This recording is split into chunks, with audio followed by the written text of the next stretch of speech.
ओम नमः शिवाय।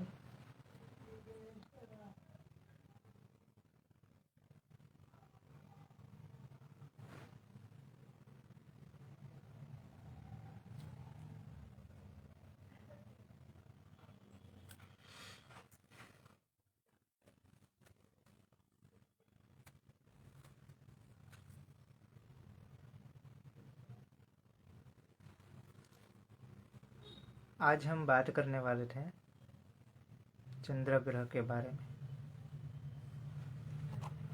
भगवान महादेव का एक श्लोक के साथ स्मरण करके आगे मैं इसके बारे में कहूँगा।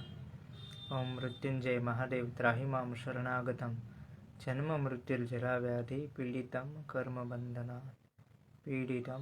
बंधना मृत्युंजय महादेवाय नमः। तो चंद्र ग्रह और ज्योतिष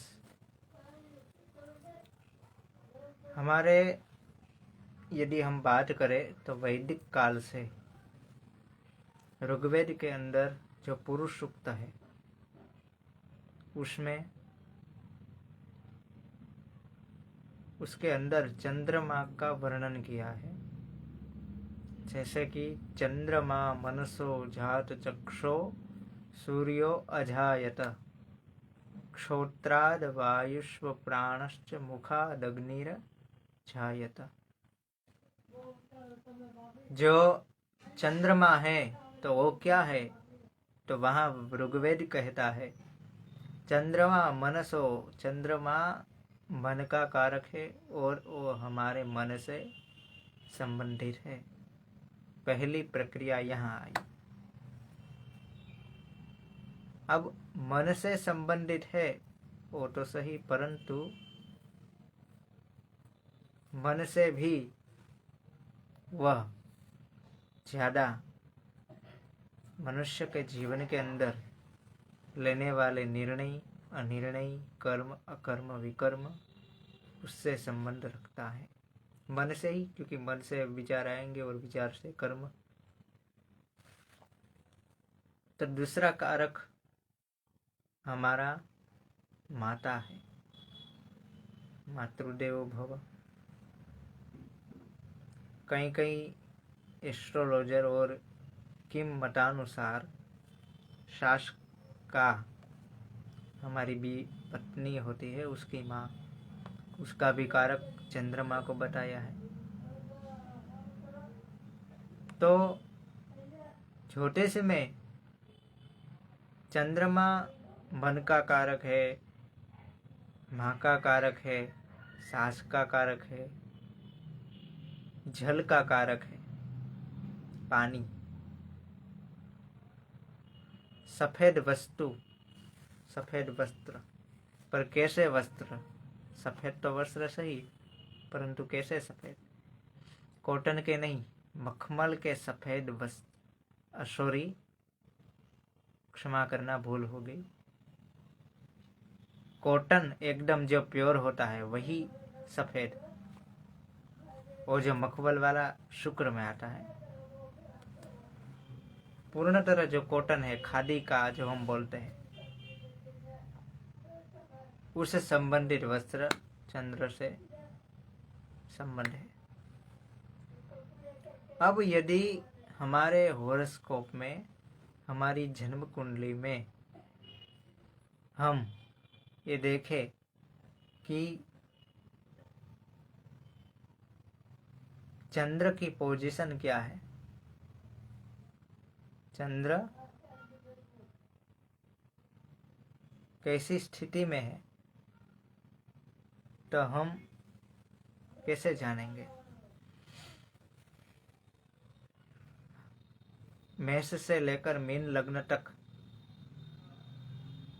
12 प्रकार की लग्न है। उसमें देखिए चंद्र जो कर्क राशि का स्वामी है, वह हमारी जन्म कुंडली के अंदर कर्क राशि कहाँ पड़ रही है? प्रथम भाव में पड़ रही है तो कर्क लग्न हुआ। चतुर्थ भाव में पड़ रही है, केंद्र में पड़ी। पंचम भाव में पड़ी तो त्रिकोण में पड़ी।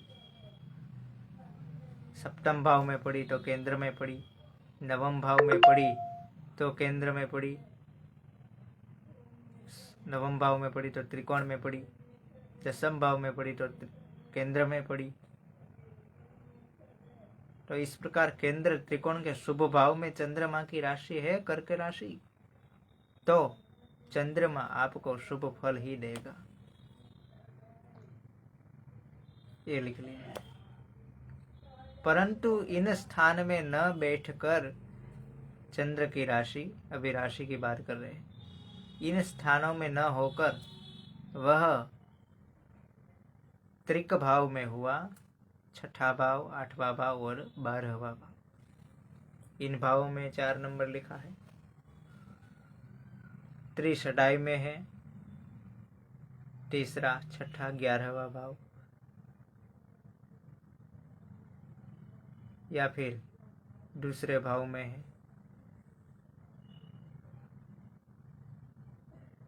तो चंद्र से संबंधित परेशानी थोड़ी दिखाई देगी। त्रिक भाव में तो ज्यादा दिखाई देगी।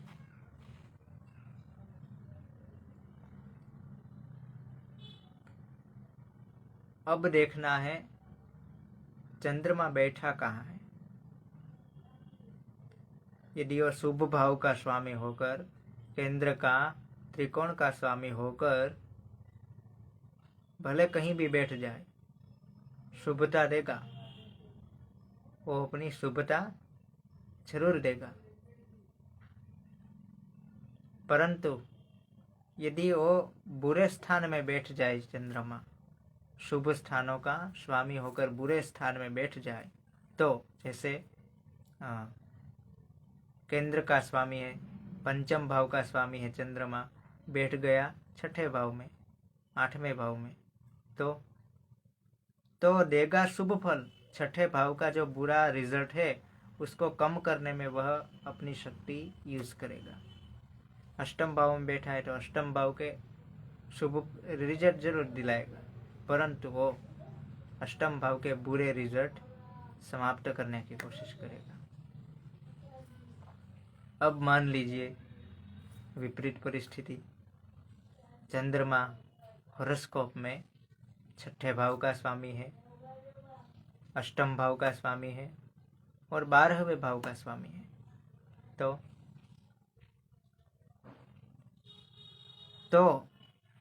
फिर चंद्रमा कहाँ बैठा है वह देखो। यदि चंद्रमा लग्न में है तो समस्या है, केंद्र में है समस्या है, त्रिकोण में है समस्या है। कब समस्या नहीं है?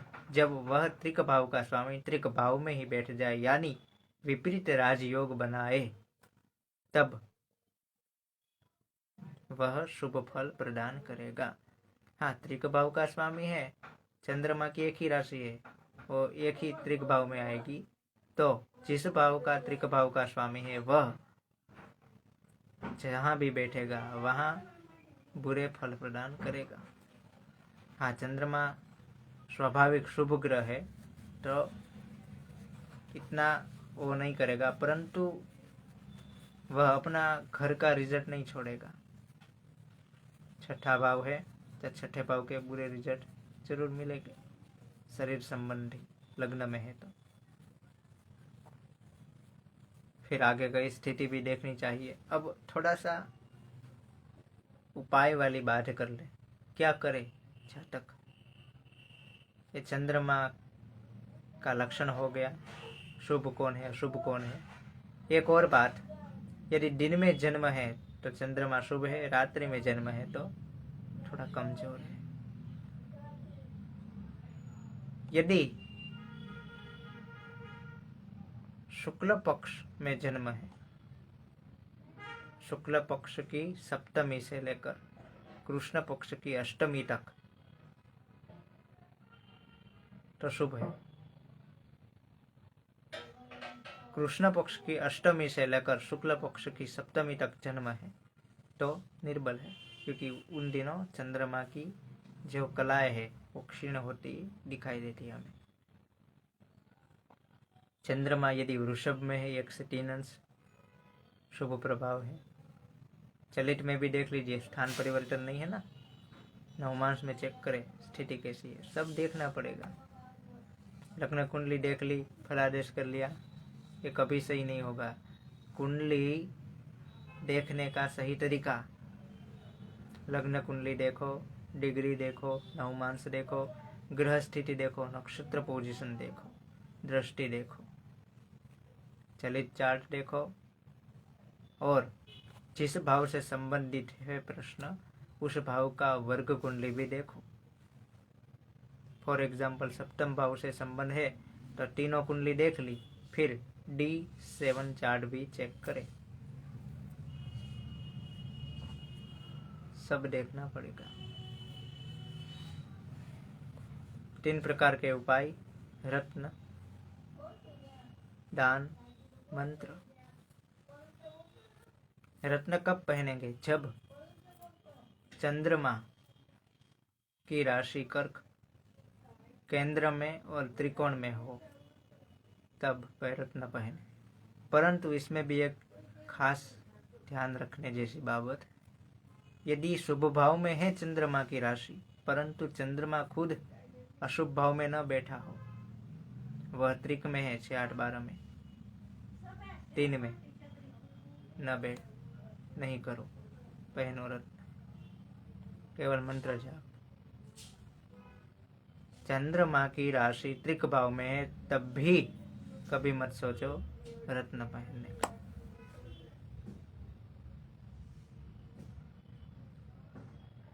कुंडली देखनी पड़ेगी, फिर रत्न का डिसाइड हो सकता है। चंद्र संबंधित 2 मुखी रुद्राक्ष भी आप धारण कर सकते हैं। जब रत्न नहीं धारण कर सकते तो रुद्राक्ष धारण कर सकते हैं। डोनेशन, यदि चंद्रमा 6ठे भाव का स्वामी, अष्टम भाव का स्वामी, 12 भाव का स्वामी है तो अपनी दशा अंतर दशा में बुरा रिजल्ट देगा। इसलिए इसका डोनेशन चंद्र संबंधित वस्तुओं का दान करना चाहिए। किसे करें? माता समान स्त्रियों को, बड़ी उम्र की स्त्री जो माता समान स्त्री है उसे दान करें, ब्राह्मण की स्त्री को करें, सबसे अच्छी बात। कब दान करें? सोमवार के दिन दान करें। किस समय दान करें? संध्या समय दान करें, जब चंद्रमा आकाश में उदित हो रहा हो। और तीसरा या मंत्र जाप, तो मंत्र जाप मम दृढ़ विश्वासा, पंचम भजन सुबेद प्रकाशा, छठदमशील बिरति बहुकर्म, निरत निरंतर सज्जन धर्म। मंत्र जाप आप ग्रह शुभ है कुंडली में तब भी कर सकते हैं, अशुभ है तब भी कर सकते हैं। मंत्र जाप करने से ग्रह की स्तुति है, वंदना है, और हम जब किसी की प्रशंसा करते हैं, वो हमारा मित्र भी हो या शत्रु भी हो, तो भी उसे आनंद आता है कि हाँ मेरा प्रशंसा मेरी कर रहा है, थोड़ी दया करेगा। इसलिए मंत्र जाप से न तो ग्रह, यदि ग्रह अच्छा फल दे रहा है तो और अच्छा देगा, और यदि ग्रह बुरा फल दे रहा है तो बुरे फल में कमी करेगा। तो मंत्र जाप श्रेष्ठ उपाय है। कौन सा मंत्र? कई मंत्र है। वैदिक मंत्र, जो ब्राह्मण पंडित लोग हैं वैदिक मंत्र का जप करते हैं। यदि न आए तो पौराणिक मंत्र, दधे शंख तुषाराभम क्षीरोदार्णव संभवम, नमामि शशिनं सोमं शंभु मुकुटभूषणम। ये भी न आए तो ओम प्राम प्री ओम श्राम श्रीम श्रोम शः चंद्राय नमः, या ओम सोम सोमाय नमः। कितने मंत्र करें? 11,000। परंतु ऐसा कहा गया है कि ये कलयुग है, तो कलयुग में कोई भी कर्म जब 4 गुने हो गए तो अच्छा रिजल्ट तब देगा। इसलिए 11 गुना 4 44,000 हुए। 44,000 मंत्र जप कर लिए हमने। देखो एक एग्जाम्पल से, चंद्र की कोई भी पीड़ा है, उस जातक ने 44,000 मंत्र जप कर लिए, फिर ये काम अभी आधा है, पूरा नहीं हुआ, फिर 44,000 का 10 भांगना है, 10 भांगा, 44,000 का तो आएगी 44 माला। जो हमारा माला होती है 108 पारे की, वह 44 माला होगी। 44,000 का 10 भांगा, उसका क्या करना है? 44 माला का होम करना है। होम, ग्रह की पूजा करके, ग्रह शांति करके उसका होम करना है। फिर जब 44 माला का होम किया, वह 44 का फिर 10 गुना भांगा करना है। जो संख्या है उसका तर्पण ऐसे करके, वो जल कथरोट में से लेकर छल भरा, और जो नीचे चंद्र की मुद्रिका हो तो उस पर, या फिर चंद्र का जो यंत्र है उस पर ऐसे जल, जो संख्या है उतनी बार जो मंत्र लिया है उनसे किया जाता है। नेक्स्ट, जितने मंत्र का हमने तर्पण किया, उन मंत्र की संख्या का फिर 10 भांगा करना है।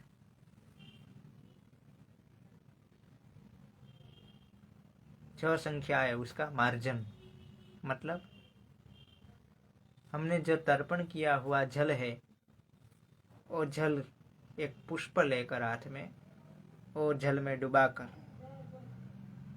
फिर जो व्यक्ति है उस पर जो मंत्र संख्या है छिड़कना है, ऐसे मंत्र बोलकर। जब हम जप करें तब, खास बात याद रखें, जब हम जप करें तब, फॉर एग्जाम्पल एक मंत्र लिया मैंने, ओम सोम सोमाय नमः, तब नमः हम बोलेंगे, जप में नमः बोलेंगे लास्ट में। होम करेंगे तब ओम सोम सोमाय स्वाहा, होम का मंत्र। जब तर्पण करेंगे, ओम सोम सोमाय तर्पयामी, ओम सोम सोमाय तर्पयामी। फिर लास्ट वाला मार्जन, ओम सोम सोमाय मार्जयामी, ओम सोम सोमाय मार्जयामी। इतनी प्रक्रिया जब पूरी होगी तब पूर्ण जातक को फल मिलेगा। ये हमारी वेदकालीन पद्धति है। फिर देखो कैसे फल देगा, शुभ फल। तो चंद्रमा से रिलेटिव ये है। और एक मैंने बताया था कल सूर्य के बारे में, आज मैंने चंद्र के बारे में कहा। चंद्र माता का कारक है। यदि हमारी जन्म कुंडली में चंद्र विपरीत है, बुरे फल कर रहा है, तब इसकी रेमेडीज तो कई रेमेडीज है, और जातक कर लेगा इतनी रेमेडीज, परंतु जब तक वह जातक अपनी माता का सम्मान नहीं करेगा, तब तक उसकी कोई रेमेडीज उसको फलीभूत नहीं होगी। यदि उसकी माता वृद्धाश्रम में है, फिर वो लाख चाहे चंद्र की रेमेडीज कर ले, कोई फल नहीं। परंतु यदि वो कुछ न करे, उस माता का सम्मान करे, माता को अच्छी तरह रखे, उसकी इच्छाओं की पूर्ति करे, तब कोई उपाय करने की जरूरत नहीं, चंद्र आप शुभ ही है आपकी कुंडली में। तो सर्वप्रथम रेमेडीज यही रहेगी, माता का सम्मान, फिर दूसरी रेमेडीज जरूर करें। ऐसे ही हर ग्रह की रेमेडीज इसी प्रकार है। बुध की है, बहन से संबंध अच्छे रखो भाई, पुत्री से अच्छे रखो, बुआ से, मौसी से, मामा से। गुरु है, ब्राह्मणों का आदर करो, वडीलों का आदर करो, गुरुजनों को प्रणाम करो, है उनको भाई बुलाते नहीं हो अच्छी तरह, और ओम गुरुवे नमः जपने लगते हो मंत्र है, कैसा? शुक्र की रेमेडीज हो, अरे भाई अपनी वाइफ को, अपनी पत्नी को अच्छी तरह बुलाओ, उसकी रिस्पेक्ट करो, उसको अच्छा रखो, वस्त्र दिलाओ, खाना खिलाओ, घूमने ले जाओ, कुछ करने की जरूरत नहीं। शुक्र आपो आप आपके जीवन में शुभ फल करेगा। गाड़ी बंगला ऐशो आराम सब ठीक हो जाएगा। शुक्र श्री का कारक, श्री का सम्मान करे, आदर करे। अपनी पत्नी हो उसका जरूर सम्मान करे, दूसरी स्त्रियों का आदर करे, मान सम्मान करे, बुरी दृष्टि से दूसरी स्त्रियों को न देखे।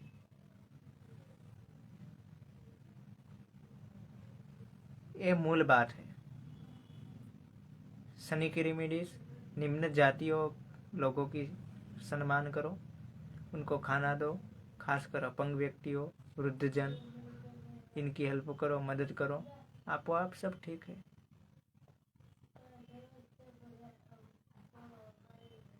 राहु केतु तो छाया ग्रह है, परंतु उसके लिए शिव, दुर्गा, पार्वती, राहु दादाजी है हमारे, तो दादा दादी वो जो हमारा पक्ष है उस पर अच्छे संबंध रखो। ग्रह क्यों बुरा रिजल्ट देता है, देखो आप, यहाँ सोचने जैसी बात है। जो ग्रह आपकी कुंडली में बुरा रिजल्ट दे रहा है उसके कारक तत्व आप पहचानो कि ये कौन है, इसके साथ मेरा कैसा संबंध है, ये देखो। आप पानी वेस्ट ही करते जाओगे, चंद्र क्या ठीक होगा। मन है वो मन भटक जाएगा। दूध, पानी, सिंचाई, ये सब चंद्र है। केतु ठीक नहीं है कुंडली में। ननिहाल से संबंध अच्छे रखो, नानी जी से, सब परिवार से, सब ठीक हो जाएगा। तो आज की जो वीडियो है उसमें मैंने चंद्र पर बोला है। यदि आपको वीडियो अच्छी लगती है, ठीक लगती हो, तो मुझे अवश्य कमेंट करके बताएं। आपके प्रश्न हो वो भी मुझे बताएं, मैं बताने का प्रयास करूँगा। और ये आपको अच्छी लगती हो वीडियो तो ज़रूर इसको शेयर करें, लाइक करें और अपने मित्रों से साझा करें। आज के लिए इतना ही। ओम नमः शिवाय।